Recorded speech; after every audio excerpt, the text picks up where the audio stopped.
Can autism defeat terrorism? Autism terrorism ki check pedutunda? Sounds strange, right? Let me explain you. And this video is purely a work of analogy ante emotional parallels between the innocence of autism and the violence of terrorism. Ante not to compare them between, but endante to inspire a thought or to create a hope. Just is a work of analogy anamata. And చాలా మంది కూడా ఈ దాడులు అయిన తర్వాత నన్ను కూడా react అవ్వమని చాలా కామెంట్స్ చేశారు. So this is my way actually, నాకు అనిపించింది నేను చెప్తున్నాను. So let's get in to the video now. Kashmir, A land of beauty. ఒకప్పుడు ఇది భూతుల స్వర్గం, కానీ ఇప్పుడు రక్తంతో తడిచిపోయింది. కొన్ని నిమిషాల్లో కొన్ని కాపురాలు కూలిపోయాయి, చాలామంది పిల్లలు కూడా అనాథలైపోయారు, all in the name of hated. కొన్ని దశాబ్దాలకి ఈ ఫైట్ జరుగుతూనే ఉంది కదా, ఆల్మోస్ట్ 70+ ఇయర్స్ నుంచి ఈ ఫైట్ అనేది జరుగుతూనే ఉంది. ఇలాంటి న్యూస్ విని విని విని మనకు కూడా అలవాటు అయిపోయింది కదా.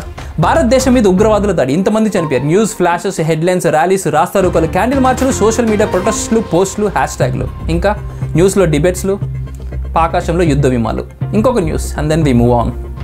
ఇలానే అలవాటు అయిపోయింది కదా మనకి, కొన్ని దశాబ్దాలకి ఇలానే అలవాటు అయిపోయింది కదా మనందరికీ కూడా. అఫ్కోర్స్ ఇట్లాంటి జరిగినప్పుడు అందరికీ చాలా కోపాలు వస్తాయండి. అంటే ఎవడో మన దేశం దాటి గడప దగ్గరకు వచ్చి మన సివిలియన్స్ని కాల్చి వెళ్ళిపోతే చూస్తూ ఉంటుంటే అదే అలవాటు అయిపోద్ది కదా. నెక్స్ట్ ఇంట్లోకి కూడా వచ్చేసి కాల్చేసి వెళ్ళిపోతారనమాట. India should strongly retaliate back అంటే ఇట్స్ టైమ్ యాక్చువల్లీ. ఇట్లాంటి వార్స్ వచ్చినప్పుడు డిప్లొమాటిక్గా డీల్ చేసేసి కొద్దిగా హ్యూమన్ లాస్ తగ్గించుకోవాలని చూస్తారు ఎవరైనా కానీ, బట్ ఎన్నిసార్లు డిప్లొమాటిక్గా డీల్ చేసినా ఈ దరిద్రులకు అర్థం కాదు. India should definitely fight back strongly actually. ఆ టైం వచ్చింది, నౌ ఆర్ నెవర్ అన్న టైం కూడా వచ్చేసింది యాక్చువల్లీ. అఫ్కోర్స్ ఇట్లాంటి జరిగినప్పుడు మనందరూ కూడా చాలా కోపం వస్తుంది. ఎవరైతే చనిపోయారో ఆ సివిలియన్స్ వాళ్ళకి జస్టిస్ జరగాలి, రివెంజ్ తీర్చుకోవాలి, ఇంట్లో టీవీ ముందు కూర్చొని యుద్ధం కావాలనుకుంటాం మనం అందరం కూడా. బట్ ఈ రోజు ఈ వీడియోలో నేను ఒక థర్డ్ డైమెన్షన్లో మాట్లాడాలనుకుంటున్నాను. ఇంకొక పర్స్పెక్టివ్లో, ఇంకొక పర్స్పెక్టివ్లో ఈ వీడియోని ఎట్లా చూస్తాం, ఈ వార్ని ఎట్లా చూస్తాం అనే ఆ కోణంలో కొంచెం ఆ టాపిక్ గురించి మాట్లాడాలనుకుంటున్నాను. Let us pause this for a moment, like ఈ వార్ కానీ, రివెంజ్ కానీ, రిటాలియేట్ కానీ, let us pause this moment for a second actually. ఈ ఇష్యూని ఇంకొక థర్డ్ డైమెన్షన్లో చూద్దాం. Think about the parents of the soldiers actually. Let us think about the parents of the soldiers who are fighting in the war. Behind every uniform there is a mother waiting కదా. ఒకవేళ నువ్వో నేనో లేకపోతే మనకు తెలిసిన వాళ్ళ మన బిడ్డలో యుద్ధంలో ఉంటుంటే అప్పుడు కూడా యుద్ధం కావాలనుకుంటావా, డిప్లొమాటిక్గా డీల్ చేయాలనుకుంటావా? యాజ్ ఎ పేరెంట్స్ పర్స్పెక్టివ్, ఎవరైతే వార్లో వాళ్ళ పిల్లలు ఉన్నారో వాళ్ళ పర్స్పెక్టివ్ ఎలా ఉంటుందో అట్లా మాట్లాడుతున్నా, అప్పుడు కూడా వాళ్ళు యుద్ధం కావాలనుకుంటారా? ఆ యుద్ధం నీ ఇంటి వారికి వస్తే ఎలా ఆలోచిస్తావు? మన ఆర్మీ, నేవీ, ఎయిర్ ఫోర్స్ వీళ్ళందరూ సోల్జర్స్ యుద్ధంలో వార్ చేస్తున్నప్పుడు వాళ్ళ ఇంట్లో వాళ్ళ పేరెంట్స్ ఫీలింగ్స్ ఎలా ఉంటాయి? అంటే ఒక ఇంట్లో ఫోన్ మోగితే మదర్ వణికిపోతుంది, ఆ ఫోన్ ఆన్సర్ చేయడానికి గజగజ వణికిపోతుంది, ఎలాంటి న్యూస్ వినాల్సి వస్తుందో అని. అండ్ ఫాదర్ సైలెంట్గా ఉంటాడు, ఏదో స్ట్రాంగ్గా ఉన్నట్టు ఫీల్ అవుతుంటాడు కానీ బట్ ఇన్సైడ్ వరీ అవుతూనే ఉంటాడు. అండ్ బ్రదర్స్, సిబ్లింగ్స్ కూడా వాళ్ళందరూ కూడా నా తమ్ముడో అన్ననో ఇంటికి క్షేమంగా వస్తాడో లేదో అని చెప్పేసి గజగజ వణికిపోతుంటారు కదా ఆ టైంలో అందరూ కూడా.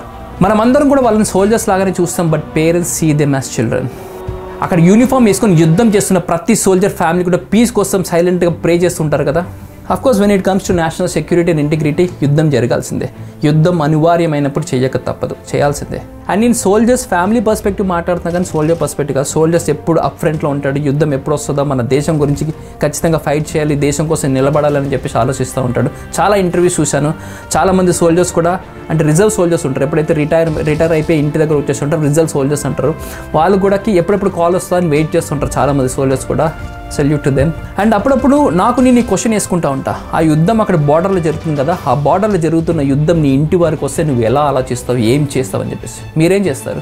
As a father to a special kid, అలాంటి యుద్ధం నా ఇంటి ముందుకు వస్తే నేను ఫస్ట్ విహాన్ వైపు చూస్తాను, వాడిని గట్టిగా పట్టుకుంటాను. వాడికి ఇంకా మాట్లాడడం తెలియదు, బట్ అన్నీ అర్థమవుతాయి. వాడు నా భయాన్ని అర్థం చేసుకుంటాడు, నా బాధను అర్థం చేసుకుంటాడు. ఇంటి బయట యుద్ధం జరుగుతున్న భయం వాడికి ఉండదు, నేను భయపడుతున్నా అనే భయంతో వాడు భయపడుతుంటాడు.